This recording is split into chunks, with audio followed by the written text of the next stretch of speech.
What character death was satisfying to you? Todd from Breaking Bad. The death of Joaquin Phoenix in Gladiator. Macaulay Culkin's character, Henry, in The Good Son. The warden from The Shawshank Redemption. The last thing he sees is that motto he'd held over everyone else: his judgment cometh, and that right soon. The way all the Terminators died in the first two movies. The first two that died felt good because that terrifyingly intense villain you thought was undefeatable finally died.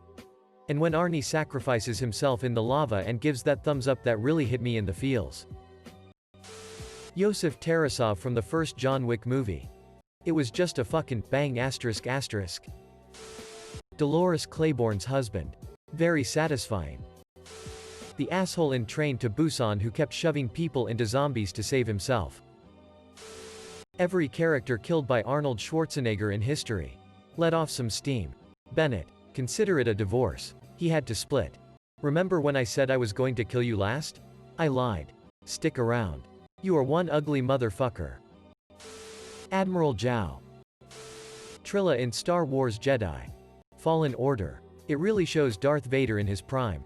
Especially since the fearless overpowered boss, Trilla, is petrified just by hearing him. Any kill by Darth Vader is satisfying, but Trilla's death is my favorite. Luke from Percy Jackson books. It just works so well narratively. All the deaths from that first series really felt real. They showed the consequences and tragedy of war in a way that was palatable for middle schoolers. Micah Bell. The answer for me will always be Hans in Die Hard. Skillfully done by Alan Rickman. Kai Wynn on Deep Space Nine. Burn. Baby. Burn. Coin in Mockingjay. Lust from Fullmetal Alchemist Brotherhood. Holy fuck, it was amazing the way Roy just unleashed dear hell upon that psycho bitch with just the flick of a lighter. It's what solidified Roy as my favorite character in the show. Smeagol Gollum. A perfect fitting end for him. Finally free. No longer fighting all his internal battles. No longer a slave to the ring. Edit. I think I phrased the last part a bit poorly. Smeagol died a slave to the ring. But I think death was the only way to truly be free from it. The ultimate redemption. Having lived so long, but dead inside for so many years because of it, it seemed only fitting to physically die simultaneously with the destruction of the object that bound him to that miserable life. All of Edmond Dante's enemies in The Count of Monte Cristo. He meticulously destroys each and every last one of them for what they did to him. Best revenge story ever written. Gotta go with General Pong Krell. Edit. Holy balls.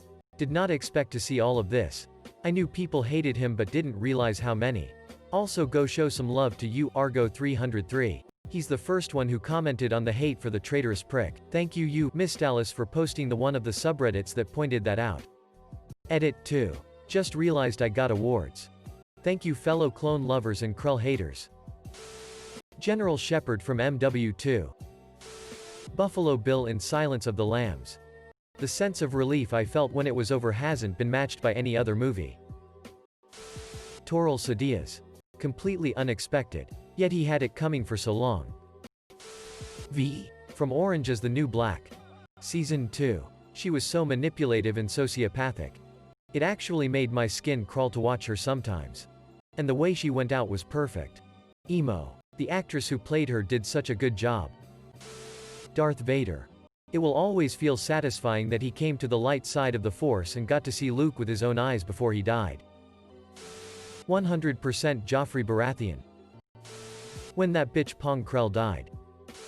Tom Riddle hit the floor with a mundane finality. In the end, death comes for all of us. And he was no exception. Of course. The movie managed to ruin that by giving him an ash confetti death. When I play the Mass Effect trilogy, I play as heavy Paragon as I can.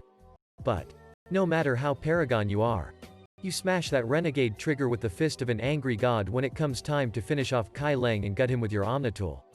That was for Thane. You son of a bitch. Bellatrix Lestrange. Frieza by the hands of future Trunks. Not so much in terms of plot character, but more of the way he did it. Chop him into bits then disintegrate those bits. It's like the digestive system. Is it just me that is reading this thread and spoiling myself 5 to 6 different series books that I haven't finished yet? The crazy religious lady in the mist. Chitty Anagonia from The Good Place. Edit. Knowing this will change nothing about the series. So don't worry. Also thank you for the awards less than 3. Don't know his name. But that guy who kept calling his girlfriend a skank from Breaking Bad. The ATM head crush ASMR was a bit disgusting though. Percy from the Green Mile. Damn. I totally had a brain fart. He was committed. It was still satisfying that he got possessed and killed Wild Bill and then got committed though. Lydia from Breaking Bad. Got what she damn deserved. Ramsay Bolton. I enjoyed watching John beat the living shit out of him, and Sansa exacting her revenge was the icing on top. Edit. Thank you for the awards. Gustavo Fring. Especially half his face gone. Burke in Aliens. The fucker that killed John Wick's dog. Maul when he died in Star Wars Rebels. Losing to Obi-Wan and how it was executed made it one of, if not the most poetic death in all of Star Wars. Not exactly a death. But when Hans Landa gets his forehead carved was a pretty good send-off for such a well-written and acted villain, and pretty satisfying that slimy bastard. 2. James. Logan. Howlett aka Wolverine. It was a perfect ending to series. Hugh Jackman did an incredible job playing him. Walter White from Breaking Bad. It was just so poetic I almost cried. With Baby Blue playing in the background. He died where he felt alive. A meth lab. Truly the best ending I've ever seen. Warren on Buffy the Vampire Slayer. Personally I wasn't a huge fan of the whole Dark Willow storyline. But I couldn't think of a more fitting death for that psycho nerd. I just wish it had happened before Jonathan was killed. Number 6. Umbrella Academy Season 2. What a heart-wrenchingly powerful, but well done scene. Richie Aprile from The Sopranos. 343 Guilty Spark. The guy who killed Rue in the Hunger Games. I've started becoming a person who cries about things in books, and if I read it again I'm sure I'd cry. Also President Coin. Execute the Executor. Stormfront from The Boys. On Amazon. While it could be that she is still alive. That laser carving of her evil ass was sweet harmony. Mercer Frey. Country Mac. Wear a helmet. The governor from TWD. Dude just didn't know how to share and pulled a massive. If I can't have it, no one can. On the prison. Edit. Obligatory. Did not expect this thread to blow up and have so many upvotes. Edit. Light Yagami. It was sorta bittersweet cause it meant the end of the series, but also he was insane. Of course he only becomes a Shinigami after, but hey whatever. Dang, this sorta blew up. Thanks for the awards. Also just to clarify, Light becoming a Shinigami is just a theory. Seemed plausible to me though, but to each their own. Gus Fring in Breaking Bad. Edit. Corrected spelling of last name based on comment below. Edit number 2. Thank you, you cremated equal for the Silver Award. Agent Stahl from Sons of Anarchy. Fuck that bitch.